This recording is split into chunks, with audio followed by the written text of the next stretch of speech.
தி news light பார்வையாளர்களுக்கு வணக்கம். இயக்குனர் நடிகர் தனுஷ் நடிப்பில் வெளிவந்திருக்கக்கூடிய ராயன் திரைப்படத்தை குறித்து இன்றைக்கி நம்ம பார்க்க போகிறோம். பொதுவாக நம்ம அரசியல் தொடர்பான படங்கள், அரசியல் தொடர்பான நிகழ்வுகள் குறித்து பேசுவோம். இப்படி ராயன் படத்தில் அப்படி என்ன அரசியல் ரீதியாக பேசுகிறதுக்கு இருக்குது அப்படிங்கிற கேள்வியும் இங்கே பலருக்கு வரலாம். ராயன் மாதிரியான படங்கள் ஒரு தமிழ் சமூகத்தின் அல்லது இந்திய சமூகத்தினுடைய ஒரு ஆபத்தாக சிலவற்றை இருக்கிறதா பார்க்குறோம். முதல்ல இந்த படம் குறித்து பேச முழுமையாக பாருங்கள். என்ன இந்த படத்தினுடைய ஆபத்து இருக்குது அப்படின்றத இந்த வீடியோனுடைய இறுதி பகுதியில் சொல்கிறேன். இந்த படம் குறித்தான செய்திகளுக்குள்ளே நம்ம போகலாம்.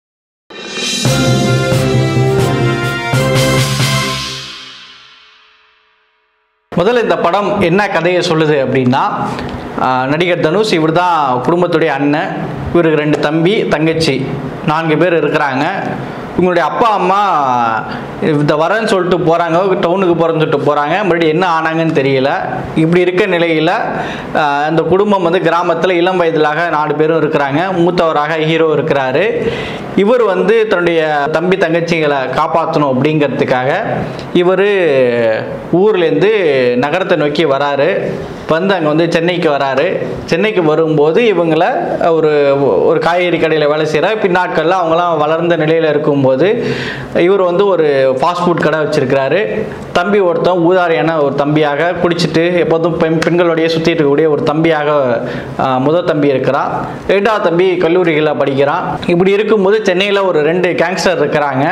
அந்த கேங்ஸ்டருக்கு இடையிலான ஒரு மோதல் தொடர்ந்து இருந்திருக்குது. ஒரு 4 ஆண்டுகளாக அது இல்லாமல் இருக்கும்போது இந்த கேங்ஸ்டருக்கு இடையில் தனுஷுடைய முதல் தம்பியை அவர் இந்த மாதிரி ஊதாரியாக சுற்றிட்டு இருக்குமோ அந்த ரவுடிகள்கிட்ட மாட்டிக்கிறாரு.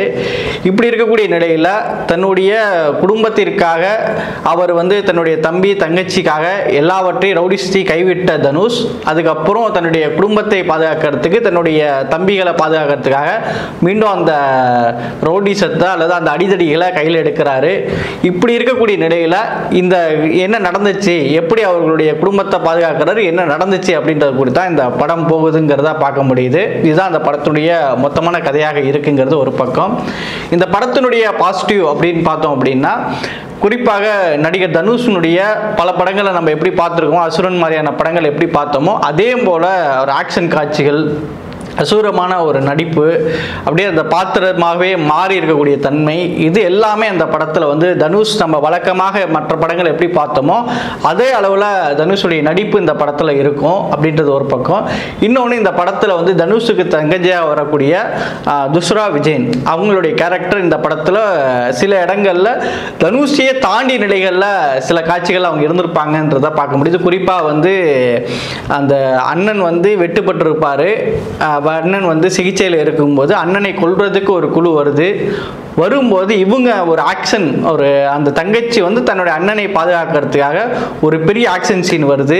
அதெல்லாம் ரொம்ப பயங்கரமாக அந்த படத்தில் அவங்க அப்படியே அந்த கதையாகவே வாழ்ந்திருப்பாங்க அப்படின்ற மாதிரி தான் இந்த காட்சிகளில் இருக்கும். அதுபோல் அடுத்து ஒரு சீனில் அந்த பெண்ணை அவங்க தங்கச்சியை ஒரு இடத்துல பலாத்காரம் பண்ணியிருப்பாங்க.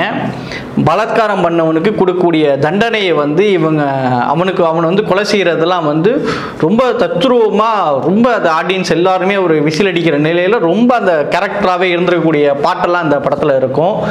இன்னொன்று அந்த துஷ்ரா விஜயன் ஒரு இடத்துல சொல்லுவாங்க, எனக்கு கல்யாணம் பண்ணிக்க மாப்பிள்ளை எப்படின்னா கருப்பாக இருக்கணும், அவன் 10 ஆள் அடிக்கிற மாதிரியா இருக்குங்கிற ரொம்ப யதார்த்தமான ஒரு பாத்திரமாக தான் இந்த படத்தில் இருக்கும். எனவே இந்த படத்தில் தனுஷ்க்கு எப்படி ஒரு கிரெடிட் கொடுக்கலாமோ அதே மாதிரி இவங்களுடைய நடிப்பு இந்த படத்தில் ஒரு முக்கியமான பாட்டு.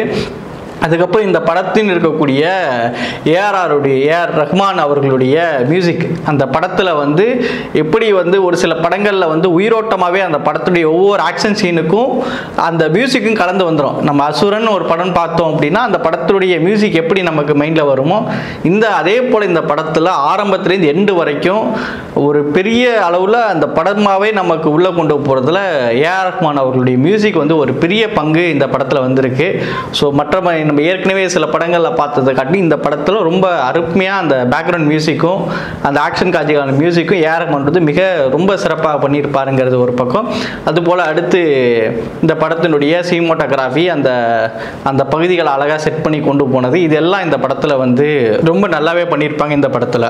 இது ஒரு பக்கம். அடுத்து இந்த படத்துடைய நெகட்டிவ் அப்படின்னா முதல்ல வந்து இந்த படத்தினுடைய வில்லன் பார்ட், அந்த எஸ்ஜே சூர்யா அவர்களுடைய பார்ட், அவர் தான் இதில் வந்து மெயின் வில்லனாக வராரு. அந்த வில்லனுக்கான போட்டியெல்லாம் வந்து தனுஷுக்கும் எஸ்ஜே சூர்யாவுக்குமான அந்த அந்த சண்டையெல்லாம் வந்து ஒரு காரணம் இல்லாததா, ஒரு பெரிய வேலிடான பாயிண்ட் இல்லாததா இந்த படத்தில் இருந்திருக்குன்னு பார்க்குறோம். அதே போல் அடுத்ததாக பொதுவாக ஹீரோவோட கூட இருக்கக்கூடியவங்களே ஹீரோக்கு எதிராக மாற்றுறது, இப்படி நம்ம பல படங்களில் பார்த்துருக்குறோம். அப்படி இந்த படத்துலையும் வந்து ஹீரோக்கு எதிராக ஹீரோடைய தம்பிகளே அதுக்கு எதிராக மாறுறாங்க அப்படின்றதெல்லாம் இருந்தாலும் அதுக்கெல்லாம் ஒரு வேலிடான பாயிண்ட்டும் ஒரு ஏற்றுக்கிற மாதிரியான ஒரு காரணங்கள் இல்லாமல் வெறும் ஒரு சப்பையாக இருந்த மாதிரி தான் நான் ஃபீல் பண்ணேன். அது மாதிரி இந்த படத்தில் வந்து போலீஸ் கேரக்டராக வரக்கூடிய பிரகாஷ் ராஜ் அவருடைய பாட்டெலாம் வந்து ரொம்ப ரொம்ப வேடிக்கை பார்க்குறதுமா, போலீஸுங்கெல்லாம் வந்து ரொம்ப வேடிக்கை பார்க்குற மாதிரி ரொம்ப சிறுபுழுத்தனமாக இருக்கிற மாதிரி தான் இருக்கும். இன்னொன்று வந்து ஒரு காரணமே இல்லாமல் ஒரு போலீஸ் வந்து வேடிக்கை பார்க்கறது இந்த மாதிரிலாம் இருந்துக்கிறத பார்க்குறோம். அது மாதிரி இந்த படத்தில் வந்து ரொம்ப சில இடங்கள்ல அந்த லேக் வந்து ரிப்பீட்டடாக ஆன மாதிரி. இன்னும் முக்கியமாக சொல்லணும் அப்படின்னா தனுஷை பற்றி ரொம்ப மிகையாக சொல்கிறது இருக்கும்.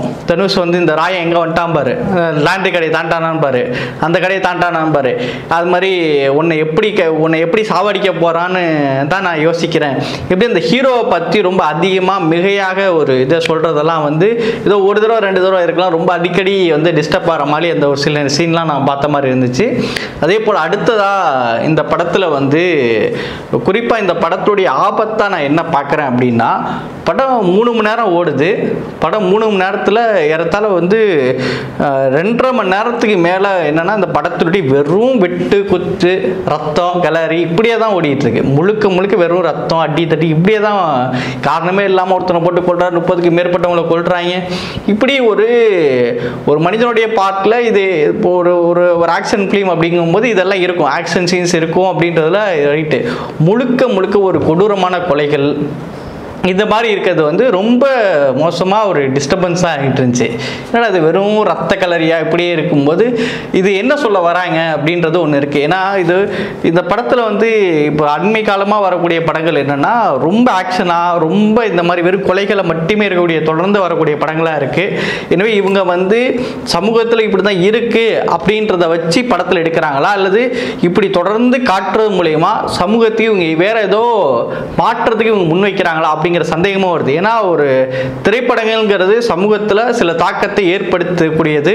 அதனால தான் அந்த படங்களுக்கு இவ்வளோ பெரிய செல்வாக்கு இருக்குது. மக்களும் அன்றாடம் இன்றைக்கு பார்க்கக்கூடிய இடத்துல சினிமாங்கிறது தவிர்க்க முடியாத இடமாக இருக்கும்போது இந்த படங்களை இப்படி ஒரு கொடூரமான கொலைகள் ரத்தம் இப்படியே காட்டுவதுங்கிறது ஒரு ஒரு என்ன சொல்ல ஒரு சைக்கோ மாதிரியான ஒரு தன்மையை தான் உருவாக்க முயற்சிக்கிறார்களோ, அல்லது இப்படி இங்கே வந்து ஒரு அரசியல் நடக்குது, பல இடங்களில் வந்து கொடூரமான கொலைகள் நடக்குது, மதவெறியாலும் சாதி வெறியாலும் இப்படி பல்வேறு கொலைகள் நம்ம சமூகத்தில் கேள்விப்படுறோம்.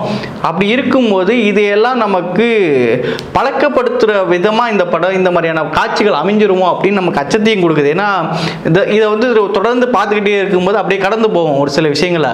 அப்படி இந்த படத்தில் வந்து ரொம்ப பெரிய கொலைகள், ரொம்ப மோசமான காட்சிகள், இதெல்லாம் வந்து நம்ம வந்து இந்த மாதிரியான படங்கள் இதெல்லாம் ஒரு ரசிகர்கள்ட்ட வரவேற்பு பெறுது அப்படின்னா நாளைக்கு இந்த படங்கள் இன்னும் அதிகரிக்க ஆரம்பிக்கும் போது இதெல்லாம் வந்து ஒரு நார்மலைஸ் ஆகிற இடத்த நோக்கி நகர்ந்துருமோ அப்படின்னு நமக்கு வந்து ஒரு இடத்துல ஃபீல் ஆகுது.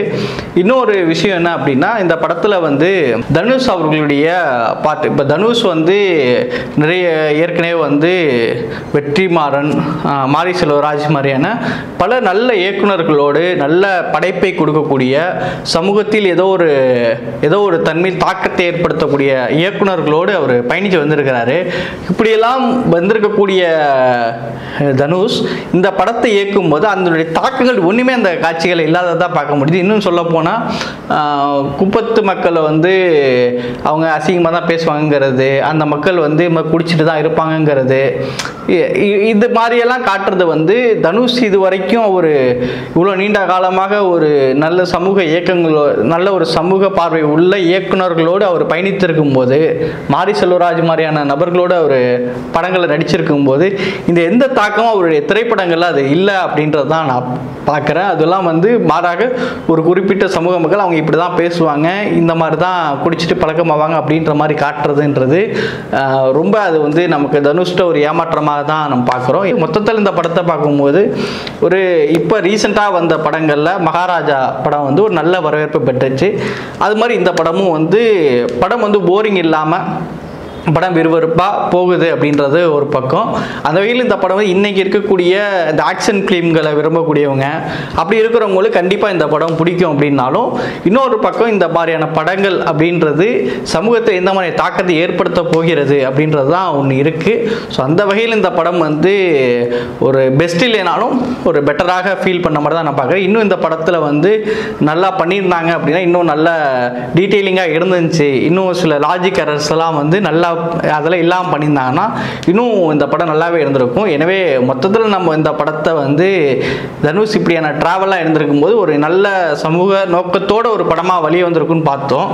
அது ஆக்ஷன் படமாக வழக்கமான இந்த சினிமாக்களுக்கு தனிநபர்களை முன்னிறுத்தி எப்படி ஒரு படங்கள் வருமோ அப்படியான ஒரு படமாக எனக்கு இந்த படத்தை எக்ஸ்பெக்டேஷன் பண்ணி போன அளவுலேருந்து பார்க்கும்போது ஒரு ஏமாற்றமாக தான் இந்த படம் இருந்திருக்கு அப்படின்றது தான் இந்த காணொலியின் மூலமாக நாம் சொல்லிக்கொள்வது.